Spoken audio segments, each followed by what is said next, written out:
Car accident జరిగిన సందర్భాలలో దోషిని ఎలా నిర్ధారిస్తారు? కార్ యాక్సిడెంట్ జరిగిన మరి దోషిని ఎలా నిర్ధారిస్తారు? మంచి ప్రశ్నమ్మా. ఇప్పుడు ఎవరైతే డ్రైవర్ ఉన్నారనుకోండి, ఆ driver of the car will be responsible and can be treated him as an accused కింద వాళ్ళు ఇచ్చేస్తారు. ఆ పక్కన ఎవిడెన్సెస్ ఉంటారండి, ఎవరన్నా మనుషులు కానీ దానిలో పోయే ఎవిడెన్స్ ఉంటారు మనుషులు. ఈయనే కారు నడుపుతున్నాడు, ర్యాష్ అండ్ నెగ్లిజెంట్ నడుపుతున్నాడు, అందుకని యాక్సిడెంట్ అయిందో ఎదుటివాడు ఏమైనా ఉన్నారంటే ఆ ఎవిడెన్సెస్ తీసుకొని police will be filed and FIR and charge sheet will be levelled by the police authority. Civil కేసులో కంప్లైంట్ ఎక్కడ ఇవ్వాలి, ఎవరిని ఫాలో అప్ చేయాలి? ఈ సివిల్ కేసులో కంప్లైంట్ సివిల్ కోర్టులో వేయాల్సి వస్తుందండి.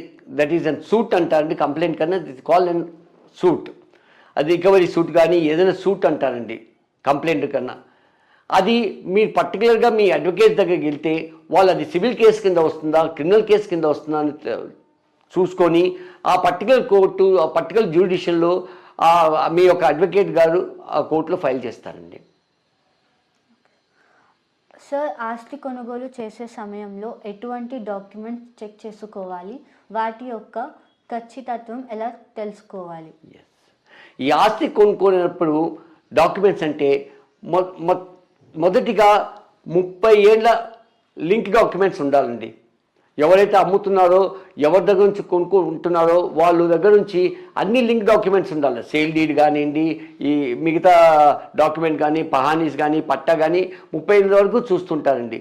అండ్ ఎంకంబరెన్స్ సర్టిఫికేట్లో ఎవరెవరికి ఉందో అని సెర్చ్ క్లాస్ వెళ్తే ఎవరైనా అటాచ్మెంట్ ఏమైనా చేశారా అనేది ఇవన్నీ డాక్యుమెంట్స్ చూసుకొని అప్పుడు ఆస్తి మీద కొనుగోలు చేయొచ్చండి.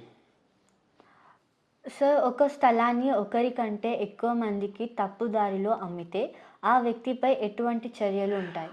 ఒక్కరికంటే 10 మందికి అమ్మాలంటే ఇది క్రిమినల్ యాక్టివిటీ వస్తుందండి. అది ఒకరికంటే ఇంకోరికి అమ్మడానికి అర్హత లేదు. ఆ మనిషి ఎవరైతే అమ్మినారో ఇంకోరికి కూడా అమ్మితే అది ఇల్లీగల్ రిజిస్ట్రేషన్ అవుతుంది.